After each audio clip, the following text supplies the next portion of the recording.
You know, for fa'lala, the first person is fa'laltu. Yeah. So you do the exact same thing here. So that's why it's important to know what I give you today, because you can apply it to al-rubai as well. And al-rubai, as you can see, is very simple.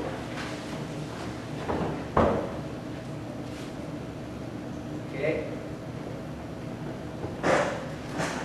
And you can also do, this is active. For passive, you get the same letters.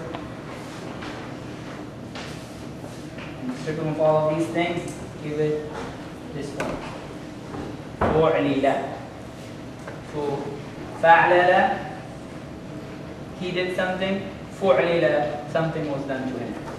يُفَعْلِلُ, take the same thing, and you give it different harakat. يُفَعْلَلُ. This is the only thing that changes. So this is active, and this is passive.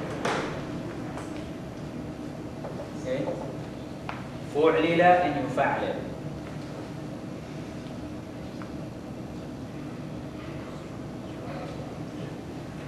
Okay? This is very simple. You can use the same rule if you look at the sheet, using those as your template. You can say يُفَعْلِلُ, يُفَعْلِلَانِ, يُفَعْلِلُونَ, and so on. You can say فَعْلَلَ, فَعْلَلَا, فَعْلَلُوا, فَعْلَلَتْ, فَعْلَلَتَا, فَعْلَلْنَا, فَعْلَلْتَ, and so on. And it is here actually. It is on the third column is al-mudari, al-rubai. Here al-madi, and the second table al-mudari.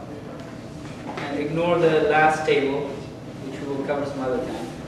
But here is 3 letters, here is 4 letters. The thulathi al-rubai, thulathi al-rubai. This is al-madi, and this is al-mudari.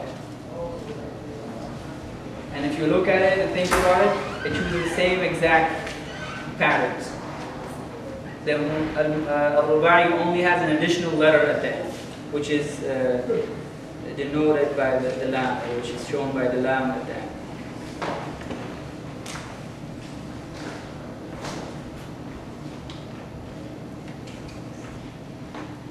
Any questions?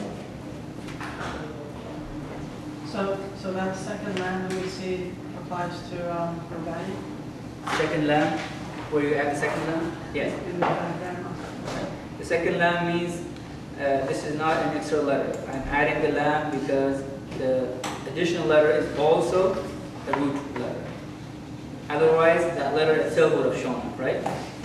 And the scale, if the letter itself shows up, then it's extra. But if it is either fa, ain, lam, or second lam, or third lam, you know, and it's the original part of the original root letter, the root word.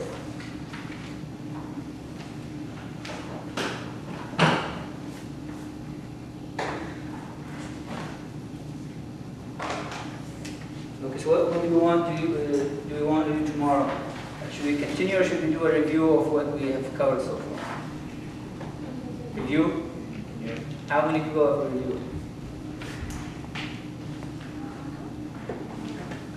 Okay, how many people want to move on with new things? Okay, here's the review people. Review. Okay.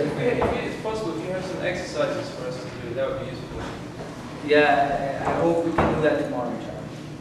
Just if you can give us some verbs, then you can say yeah, and then we can try and get the right verb. Yeah. One thing you need to remember is you never have to use the huwa, huma, hum, and all of these things. For example, if you want to say he did it, you don't have to say huwa fataha. He opened it. Fataha is sufficient because fataha already. Somebody must have. No, fataha means it has a huwa hidden in it. Okay? Because we went through all this pain so that we wouldn't have to use the huwa and huma all the time. You just say fataha, he opened. It just, you don't need the huwa. Because if it meant something else, they don't have a different form, right? It would be fataha, or fatahu, or fatahta, or something else. So the things that we're adding, those take place of the pronouns. So we don't need to use the pronouns. So in Arabic, fataha is a complete sentence. He opened. You can put a period at the end. Fataha. Okay, so I guess we will continue after Salah if we have time. If not, then tomorrow we'll have the review exercise, everything. And of course, if every time you go home, you should go over the things, your notes, because otherwise you may not remember. And then things build up on these things and you will have different. You stick with those. You have questions, obviously. I haven't reviewed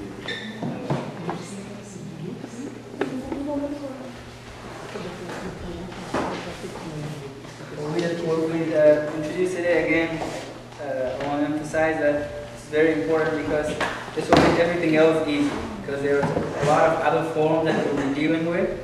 But if we know this conjugation that we learned today, from Madi and Mudari, this will be the solid foundation upon which we can build up the rest of the things that we'll introduce later. So there's a lot of other forms. There's something called Thulathi al-Mazid, and Rubai al-Mazid, where you have the original 3 letters, but you add things to it, like taf'eel and if'al that we talked about. Those are Thulathi al-Mazid, meaning the Thulathi, you add things to a Thulathi for different purposes, and then this will be helpful. If you know this, then you will know that I would only need to give you the past or future, masculine, first person, singular, and then you can make up all the other things based on what you know, based on this formula.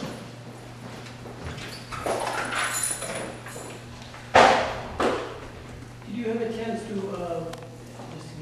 checking? Did you have a chance to look into the books and see if any of the books that you were looking at? The ones that I have, not those, but maybe I can find some other books. On a very primary level. With the Arba'i, but you said that they're easier, it's less than There's only one other way. That's it. But here's the Arba'i, like there are many different lines, no?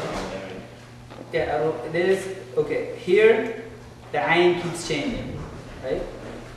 Here you can have fa'ala, fa'ila, fa'ala. Here, nothing changes. There's only one form of al-madi. Of course, it has to have different form for different persons and Okay. So you mean ayn doesn't change? but the ayn doesn't change. So you don't have to worry about the different, like the 6 that we got for sulati, you don't have those anymore. This one, fa'ala is always fa'ala. Yufa'ilu is always yufa'ilu. Yeah.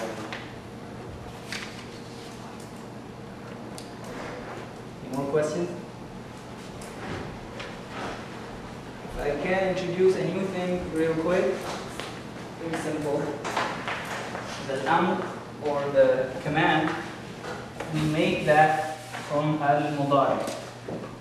Remember this? We have masdar. From masdar we get, let's get rid of it as madi. From madi we get mudari. From mudari we get al-amr. And we get many other things from al-mudari. Like one of the things that we get is al-amr. Al-amr means command or imperative. And